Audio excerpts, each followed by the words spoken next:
ఛత్తీస్గఢ్ అడవుల్లో మరోసారి తుపాకీలు గర్జించాయి. దండకారణ్యం మరోసారి రక్తసిక్తమైంది. బీజాపూర్లో భద్రతా దళాలు మావోయిస్టులకు మధ్య జరిగిన భీకర ఎన్కౌంటర్లో 31 మంది మావోయిస్టులు మృతి చెందారు.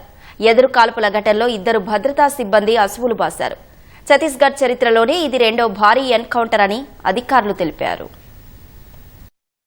ఛత్తీస్గఢ్ దండకారణ్యం మరోసారి కాల్పుల మోతతో దద్దరిల్లింది. బీజాపూర్లో భద్రతా దళాలకు మావోయిస్టులకు మధ్య భారీ ఎన్కౌంటర్ చోటు చేసుకుంది. ఈ ఘటనలో 31 మంది మావోయిస్టులు మృతి చెందగా 2 భద్రతా సిబ్బంది ప్రాణాలు కోల్పోయారు. మరో 2 సిబ్బంది గాయపడినట్లు అధికారులు వెల్లడించారు. మరణించిన వారిలో ఒకరు ఛత్తీస్గఢ్ పోలీసు జిల్లా రిజర్వ్ గార్డుకు చెందిన సిబ్బంది కాగా మరొకరు స్పెషల్ టాస్క్ ఫోర్స్ కు చెందిన వారిగా గుర్తించినట్లు అధికారులు తెలిపారు. పశ్చిమ బస్తర్ ప్రాంతంలో శుక్రవారం మావోయిస్టుల కదలికలకు సంబంధించి భద్రతా దళాలకు కీలక సమాచారం అందింది. దీంతో బీజాపూర్ నేషనల్ పార్క్ లో సంయుక్తంగా కూంబింగ్ ఆపరేషన్ చేపట్టిన డీఆర్జీ, ఎస్టీఎఫ్ దళాలకు మావోయిస్టులు తారసపడ్డారు. బలగాలను చూసిన మావోయిస్టులు కాల్పులకు తెగబడ్డారు. వెంటనే అప్రమత్తమైన సిబ్బంది ఎదురు కాల్పులు జరిపి మావోయిస్టులను హతమార్చినట్లు అధికారులు తెలిపారు. ఛత్తీస్గఢ్ చరిత్రలోనే ఇది రెండో భారీ ఎన్కౌంటర్ అని పేర్కొన్నారు. గతంలో జరిగిన ఎదురు కాల్పుల్లో 41 మంది మావోయిస్టులు మృతి చెందారు.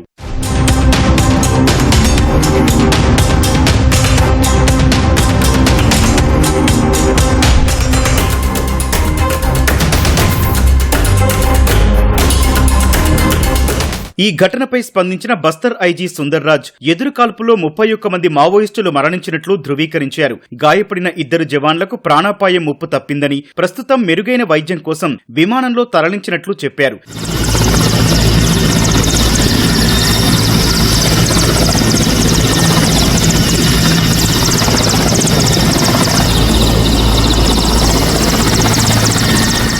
ఘటనా స్థలంలో పెద్ద మొత్తంలో ఆయుధాలు, మందుగుండు సామాగ్రిని పోలీసులు స్వాధీనం చేసుకున్నట్లు చెప్పారు. మావోయిస్టుల మృతదేహాలను స్వాధీనం చేసుకున్నట్లు తెలిపారు. ఘటనా స్థలి చుట్టుపక్కల ప్రాంతాల్లో గాలింపు చర్యలు కొనసాగుతున్నట్లు తెలిపారు.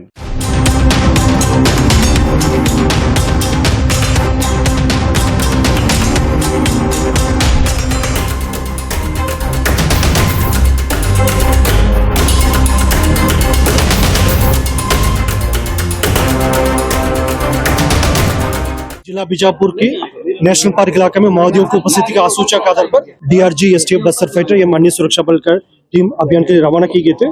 अभियान के दौरान आज दिनांक 9 फरवरी को प्रातः 8 बजे से अनेक बार माओवादी एवं सुरक्षा बल के बीच में मुठभेड़ हुई। मुठभेड़ के पश्चात इलाके के सर्चिंग में कुल 31 माओवादियों का डेड बॉडी अब तक रिकवर किए गए थे। घटनास्थल से काफी बड़ी मात्रा में AK-47, INSAS, SLR, BJ launchers इस प्रकार का हथियार भी रिकवर किए गए थे। उस मुठभेड़ में हमारा 2 जवान घायल हुआ और 2 हमारा जो DRG एवं STF का जवान मुठभेड़ में उनका शहादत भी हुआ।